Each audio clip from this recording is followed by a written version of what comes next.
Welcome back to The Reflective Parent, where we approach parenting with curiosity and where we interrupt disruptive patterns that are keeping you from deepening your familial relationships.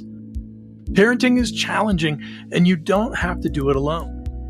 I'm your host, parent coach Jason Denham, and each week we work on loading up your communication toolbox with solutions for deepening your familial relationships, keeping you calm in conflict, and healing your heart when your best efforts fall short. So take a deep breath,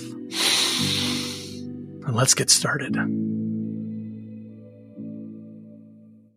Hello, everyone, and welcome back to another episode of the Reflective Parenting Podcast. This is the second episode. How did I come to be a coach in this manner? And for those of you who are still looking to kind of get to know me, or even if you've already been listening to the podcast and are taking a dip back, welcome. I thought what I would do is tell you a little bit of the journey of the different places that have worked, the experiences that I've had, and why I'm a good bet for understanding where you're coming from, a little bit about what you're going through, without overstepping and saying I know exactly what you're going through.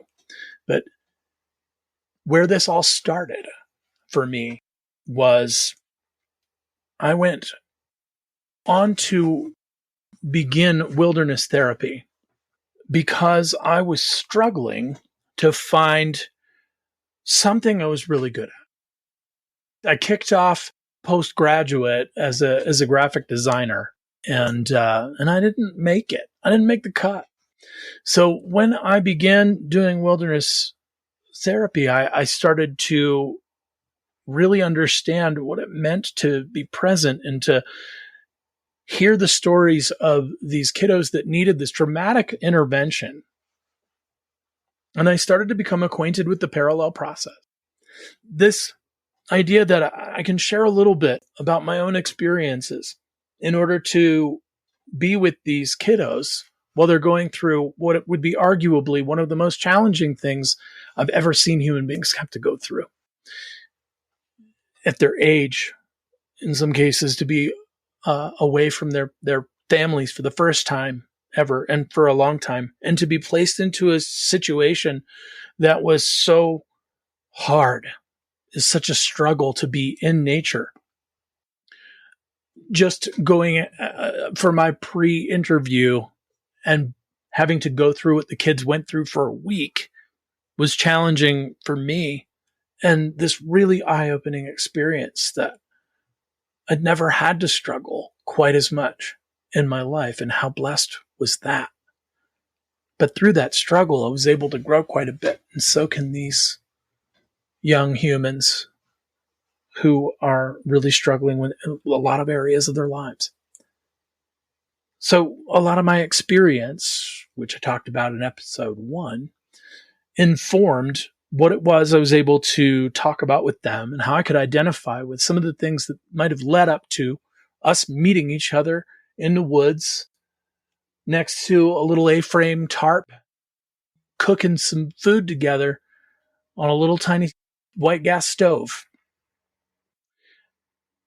So in that experience, working with these kiddos, we learned about identifying these patterns of behavior that they might be exhibiting to try to get out of there, to go home, or to try to keep their lives the same. What had to happen is I had to say no a lot to a lot of people who didn't know me, who didn't want to respect me, who didn't want to like me. And that was the feedback I got quite often, was just like, I don't know why I like you so much. I think the consistency that we were providing, even though we were telling them things that they didn't want to hear, which was, we're going to have to hike today. We are going to have to go down to the water's edge and get that water, but I'm going to go with you. And I'm going to struggle through this too. And I'm not going to have fancy gear on. I'm going to wear what you wear. And I'm going to try my best to give you some grace when you're really hurting, when you're really struggling, when you're missing your family. This give and take, this being in it with them, was an enormous growth point for me alone. And that's what this podcast tends to be about, is what can you learn from what your greatest teachers are trying to teach you through some really irrational means sometimes. When you're reflective about those things, when I was reflective about those things, I grew some. So the wilderness, we're just out there. And whenever there's a problem to be solved, we have to figure it out. And we have to do it together in a tiny little tribe. And that's what I want you to think about when you think about your family. How can we be creative right now and solve this problem as this little tribe? How can I step into my kiddos' shoes and try to understand where they're coming from, even if it's really difficult? And how can I slow us down so that we can celebrate tiny victories together? So after I did that for a time, I started doing residential work.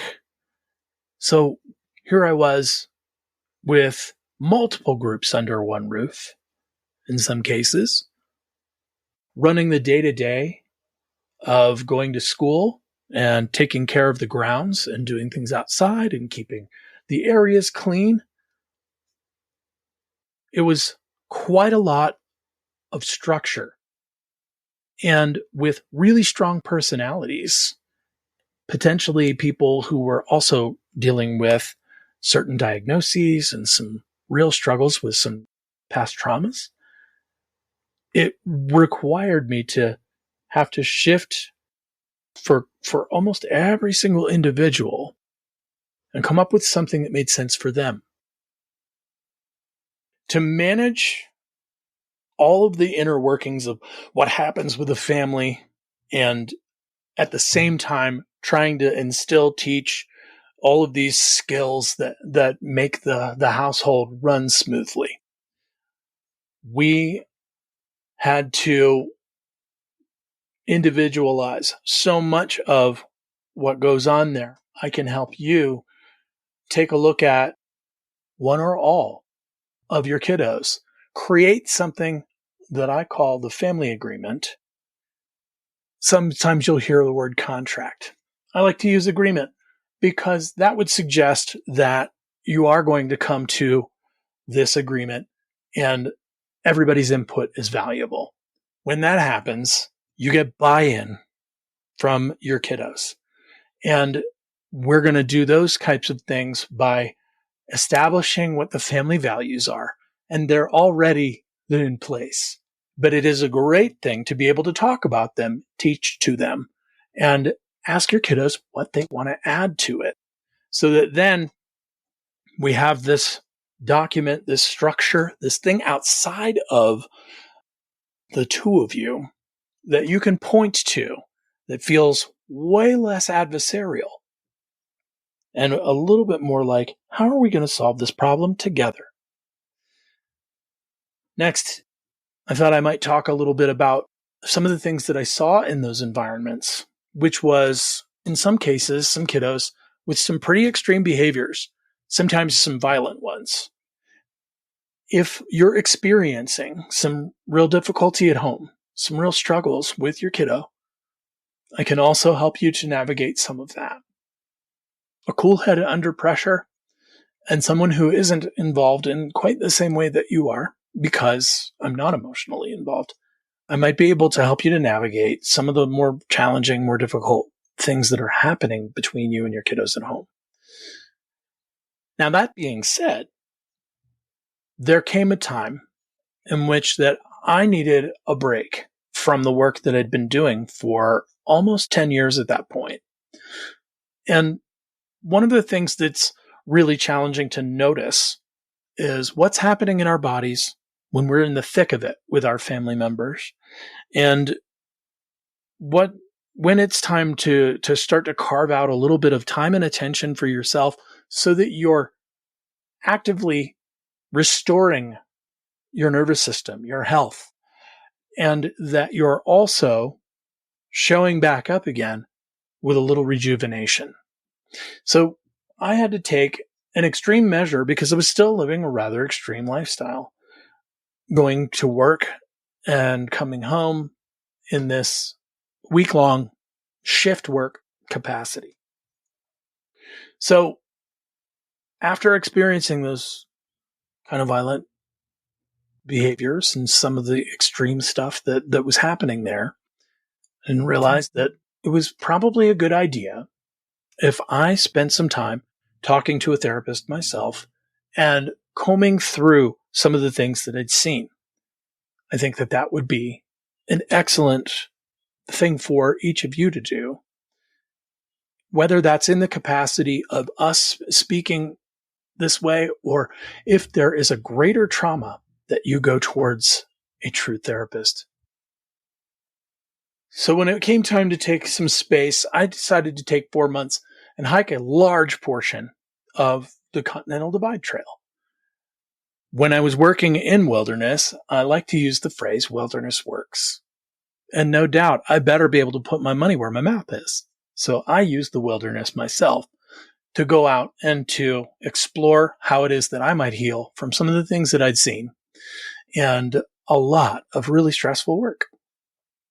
And in doing so, I came to really, really understand how powerful an experience the kiddos have that do wilderness therapy. I will never truly understand how challenging it is. And I have the utmost respect for all of them who went through it. I, to this day, will spend some extra time working with kiddos who are returning from wilderness, if that's what they need, to talk through their experience and to help them to understand who they're becoming or who they've become as a result. And while I was out there, I started to slow to the pace of nature, take my time to breathe in and to be present as often as I could, and take that back with me to the work that I might resume. After the trail, I found myself being ushered into living on a campus in that shift work once again, doing foster care in a transitional living capacity. I was living in a house with 6 young men who were on the cusp of aging out of being wards of this state.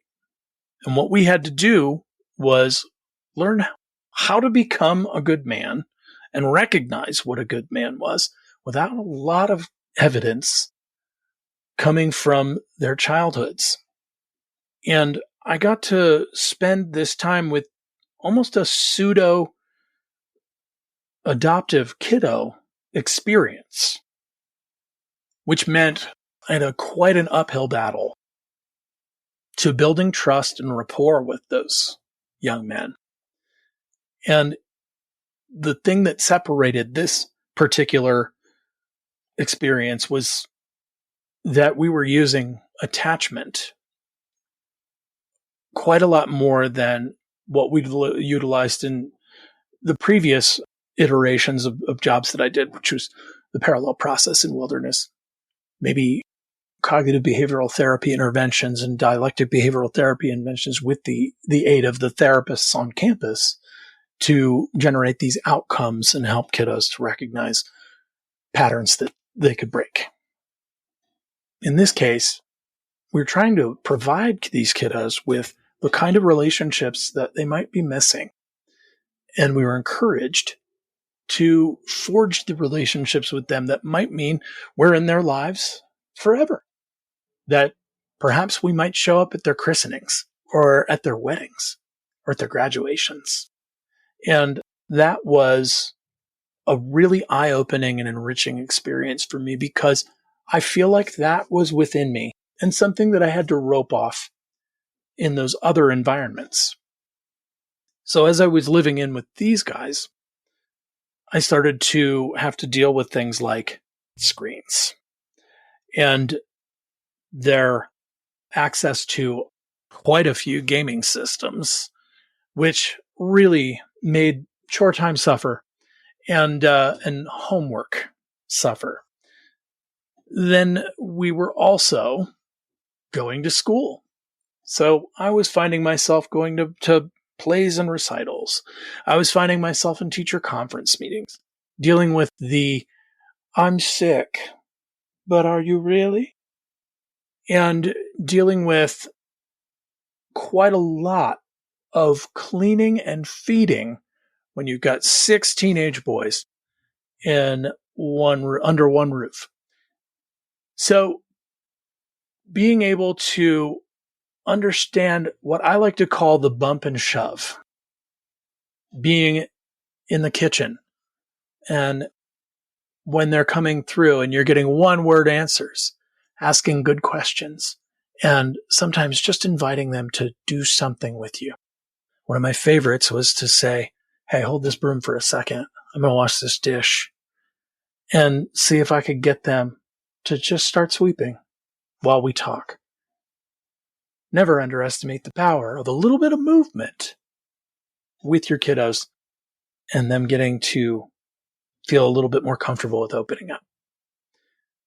I also like to employ HALT, the acronym hungry, angry, lonely, tired.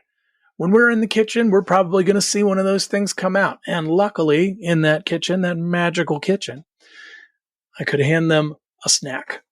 I could ask them to take a load off. In some cases, I might be able to say, hey, what happened today? Because I just got here and you seem like you've got something on your mind. Without staring them down, but being busy with something else. Sometimes it was enough to draw them out. This happened also in transitional living in Boston, which is where I ended up next. Hey, I hope you're getting all the benefits from today's episode, and we'll get back to it in just a few moments. I just wanted to take this opportunity to offer you additional support. I know what a struggle it can be with all these changes in your teens, and it's hard to stay consistent, draw boundaries, and keep up with the ever-changing techie landscape. Sometimes you just need support from an outside perspective. For example, individualized advice from an expert raising teens for almost 2 decades. In one single hour session, I can help you get clarity on your parenting style, consistency, and just about anything else you and your family are struggling with. All you got to do is go to www.awakenshadow.com or click the link in the episode description to book your call with me. I'm here for you. All right, let's get back to today's episode. So, after some time working in that space, I needed a change, and I moved to Boston to get into sober living, which ended up kind of becoming this other exploration into some more of the trainings that I brought along with me and have helped to kind of make me more robust as a coach. So while I was working in sober houses and trying to keep men safe and keep them sober, take them to meetings and teach them about what's happening for them, I was also working in a yoga studio. And I became a yoga instructor by studying alongside the fluid yoga system, Kevin Gale and Lama Mig Marsetz from the Harvard Buddhist Chaplain. It was a fantastic time and a continuation of what I had already begun to embark upon when I went on trail.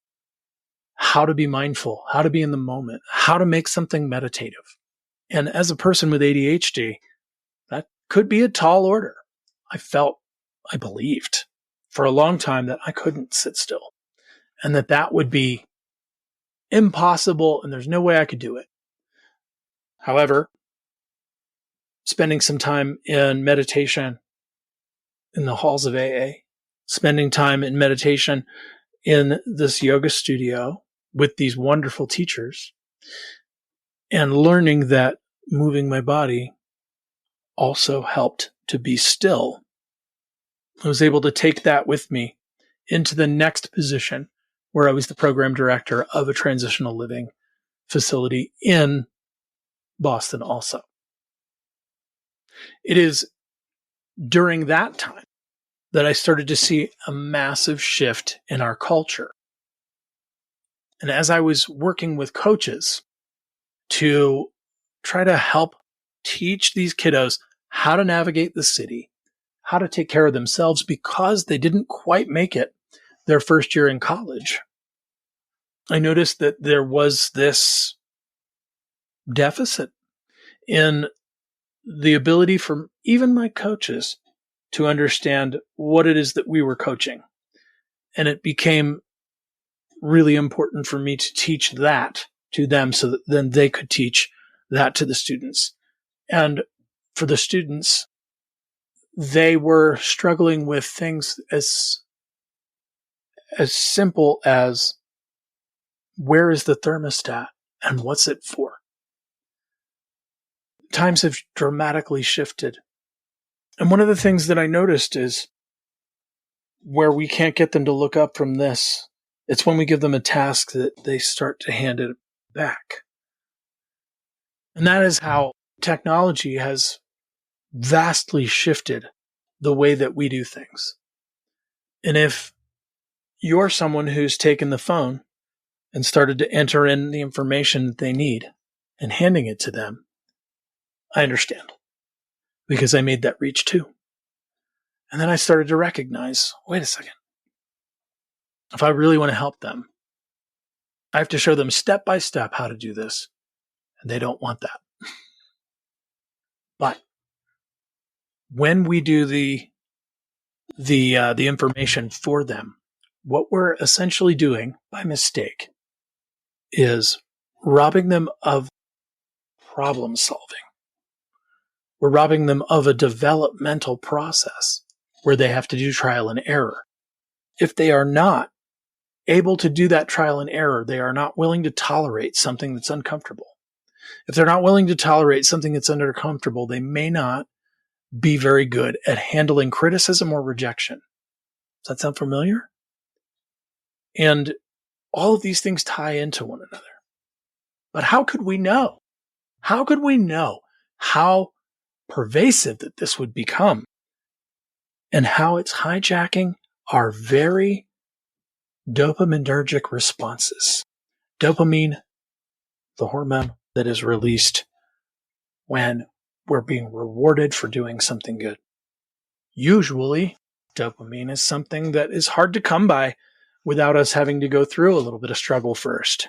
But these little videos and our ability to scroll make the brain quite happy. Just being able to do this motion, just that alone, is enough to fire off our dopaminergic response. A fantastic book to read is Dopamine Nation by Anna Lemke. I highly recommend reading that to understand a little bit better what it is that's happening to our society in each and every one of us, not just our kiddos. So with that, a whole new ball game had emerged. And it means that we are going to have to shift dramatically how it is that we teach some of the things that used to just kind of get taught to the rest of us generations. Now, I'm on the cusp of Gen X and being a millennial. Just everything past that has a completely different view of the world. The millennials had this shift begin with them. And that's why we almost have two groups within the millennials generation. And then our Gen Alpha, Gen Z is where we're seeing such different ideas. Another really great book to read would be Gene Twiggy's iGen. And She also has written another book called The Millennials. So to understand where we've been and where we're going, great literature for that.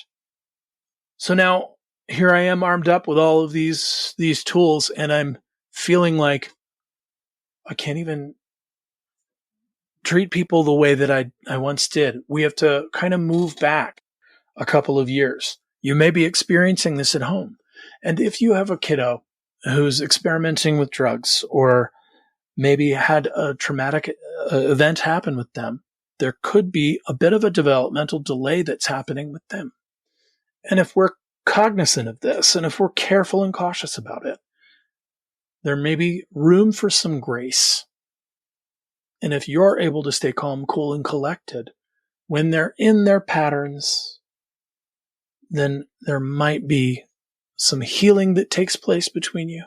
And there could be some ways for you guys to celebrate some tiny victories through the success that you've been looking for. And again, I can help you to identify those things. So during the pandemic, I found myself running my own business and teaching yoga, meditation online to people in recovery. It helped me to get to know a lot of people in recovery and some of the pitfalls that come with that. If you're a parent who's working with someone who is in that contemplative place where they may suspect that there's a problem, or maybe they vacillate back into, I think everybody else is the problem, that roller coaster can really be something. And I can help you navigate and weather that storm, holding true to your boundaries, creating consistency, and not allowing some of the emotional hostage taking that takes place there. This helped me step into my current role, which is working with parents predominantly and continuing to work with families who are bringing their kiddos home from residential, wilderness, and sometimes hospitalization. Together, we continue to use things like those family agreements that I mentioned before, sticking with our values, talking about our non-negotiable boundary breaches and what that might mean. I hope to help you create these types of tools and do them as safely as you possibly can.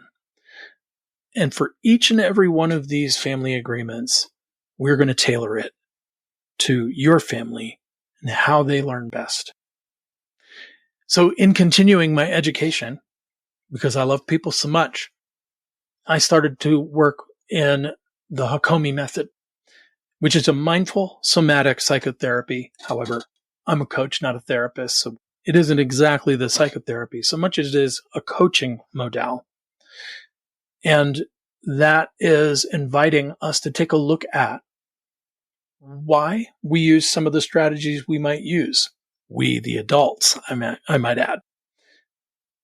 The things that maybe have happened to us when we were young that have us making decisions today that could have really great benefits to our working life, but they may not work in the family structure or the family dynamic at home. And if that's happening, I bet you might feel a little bit stuck and maybe pretty confused about why it works so well in some areas and it can't make it work at home. So being able to take a look at what those strategies are, why they're there, and then how it is that you might be able to develop or implement new strategies, some of which are informed by attachment, parallel process, Hakomi method. You can start to see the shifts that you're looking for happening within your family dynamic, not just with your kiddos, but maybe even with your partner. See, some of the strategies that we might adopt when we think about someone who, like me, who's an anxious attached person, I might start to pull away if I start to sense rejection once upon a time. And in doing so, I'm creating the very thing that I fear, and that's to be alone. We may see this in some of the people that are in your family dynamics. And it may not just be your immediate family at home. It might be some of the others. And if you can understand what that is, then you might be able to interrupt that pattern. Now, my logo has on it a heart and an infinity symbol. The infinity symbol is what I like to use when I'm talking about us getting into our patterns of behavior that if we don't interrupt them with something, we're going to stay on that track forever. But if we do interrupt those patterns, recognize what they are, and try a new strategy, then that symbol represents the infinite amount of love we might be able to experience within our family dynamic. So, through the use of exploration of self with attachment style and Hakomi, you may be able to understand why you're doing the things you're doing that aren't working and start to build bridges to your maybe difficult and challenging kiddos. Once we've done that, then we can start to take a look at how it is that we start to move away from the behaviors that are the most problematic for them. Invite them towards change because they can see that change occurring in you. When they see you change, they can change. So there you have it. Quite a long, arduous journey of exploration and education for me. And I hope that what I can do is funnel it into this concentrated, helpful bridge that you can build in your families. Until next time, thank you for being a part of the Reflective Parenting Podcast. Come back and see us. Thank you for listening to The Reflective Parent. If you know a parent that would benefit from this episode, please send it to them. And if you love this show, it would mean the world to me if you would go to Apple Podcasts and leave me a rating and review. And I'll see you next week.